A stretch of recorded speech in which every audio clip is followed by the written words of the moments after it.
I commend our Real-Time Crime Center, our Investigative Services Division, and FWC and our prosecutors for making sure this guy cannot victimize anyone else. During a sentencing hearing this week, 43-year-old Casey Frank received a life sentence in prison for his involvement in an auto burglary and the theft of a firearm in Flagler County. Sheriff Rick Staley. A career criminal wanted in Georgia and New York thought that he could come to Flagler County and continue his crime spree. He hasn't learned in the past when he went to prison. Well, now he has a very long time to think about his decisions because he will spend the rest of his life in prison. Our Real-Time Crime Center was able to track him and found him in West Palm Beach and notified FWC. FWC actually caught him burglarizing vehicles again in a state park, at which time he led them on a chase. He was apprehended on our charges and being a fugitive from New York and Georgia. In November, a jury found him guilty of burglary while armed with a firearm, grand theft with a firearm, possession of a firearm by a convicted in-state felon, fraudulent use of a credit card, 2 counts of grand theft, and fraudulent use of personal identification information.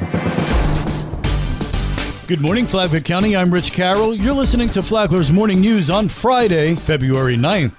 A sex offender is sentenced for possession of child porn in Flagler County. This week, Carlos Rivera Hernandez was sentenced to 15 years in prison after he pled guilty to 20 counts of possession of child pornography and 1 count of failure to report internet identifiers following his arrest a year ago. The Sheriff's Office Cyber Crimes Unit worked this case and arrested him, and now he faced the judge and was sentenced to 15 years.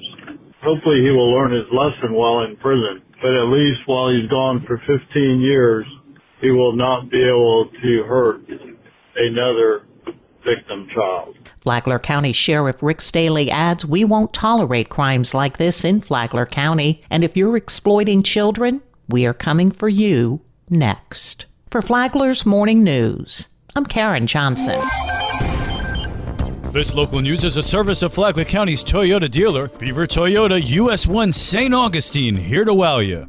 I'm working on 3 different new proposals for funding to grow new services and programs in Flagler County, and that's sort of my job, is to always think of what's next. Palm Coast has named the city's Citizen of the Year. Carrie Baird is Chief Executive Officer of Flagler Cares, a nonprofit focused on addressing the health and social needs of the community. People do come to us with very big challenges, but I think one of the important things we do is listen and help people develop a plan that may be very small steps towards their ultimate goal.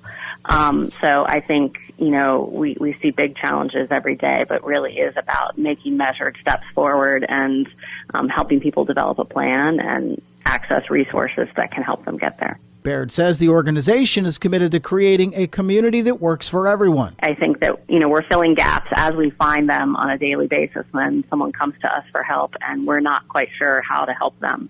That gives us our next task to figure out how to solve that challenge, how to develop new resources, bring new capacity to the community. You can learn more at flaglercares.org. For Flagler's Morning News, I'm Daryl Moody. Can you ride a horse on the beach? Well, maybe. First, you have to get a permit from the county, and it's free. Then you have to be nice to the people and the horses on the beaches. Somebody down towards the end of the trail, right before the horses go on the beach, have been placing boards down there with nails sticking out of them, and they've been putting rock in the sand and covering the rock up a little bit with the sand where the horses have to go over the dune to get onto the beach. Luckily, none of us have been hurt yet. Keep in mind that Steve Williams is an officer of the law, so here's what he wants you to know. People don't realize they can be charged with a felony for doing that. You can listen to Speaking of Animals on Saturday mornings here on WNZF at 8 o'clock or anytime on the Flagler radio app. From the WNZF newsroom, I'm Deb Albertson. The weekend is here and there's plenty of family fun to be had in Flagler County. This is Stacy with Fun for Augie Kids. Bring your sweethearts to the Family Valentine's Sweetheart Dance. Come eat, play games, and dance your socks off to the DJ's tunes. Tomorrow, Cupid's Rush 2024 is taking place. Another year of fun-themed competition designed to showcase a love for fitness for all. All ages are welcome. Bring your mini DIYer into Lowe's where they will love making this special chalkboard that doubles as a vase. The perfect way to say I love you all year long. My Muddy Valentine's is this weekend. There will be vendors, music, a free kids zone for 12 and under, and so much more. This weekend is the TNT Flagler Beach Valentine's Arts and Crafts Festival. There are a large variety of artists and crafters, vendors, and more. First Baptist Church is hosting a chili cook-off on Sunday. Cornbread and drinks will be provided. For more on these events and others, please visit us on our website at fun4augiekids.com. Have a great weekend. And now you're up to date on Flagler's Morning News. I'm Rich Carroll. And now, Mike Licio with your WNZF local sports update. Winter sports season is winding down, which means district tournaments have begun. The FPC Bulldogs earned the first round home game in their district tournament and were looking for their first postseason win since 2021. Standing in the way were the Bartram Trail Bears. The Bulldogs took control early and led by 7 at the half. A dominant third quarter led by 13 points from DeMonte Curry and Jameer Clark gave FPC an 18-point advantage going to the fourth.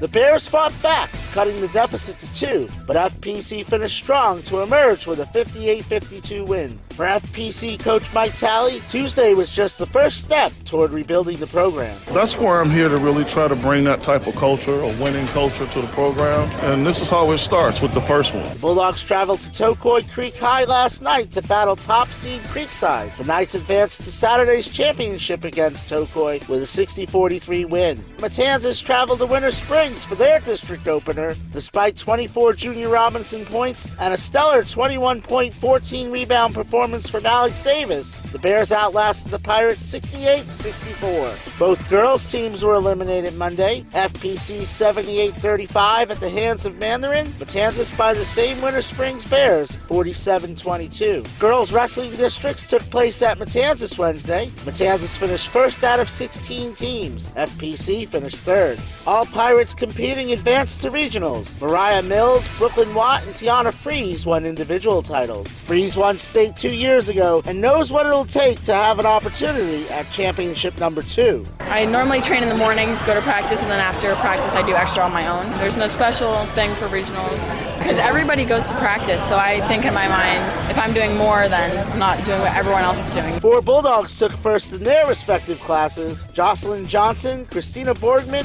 Anna Villar, and Alexa Caledonio. Regionals take place in Tallahassee next week.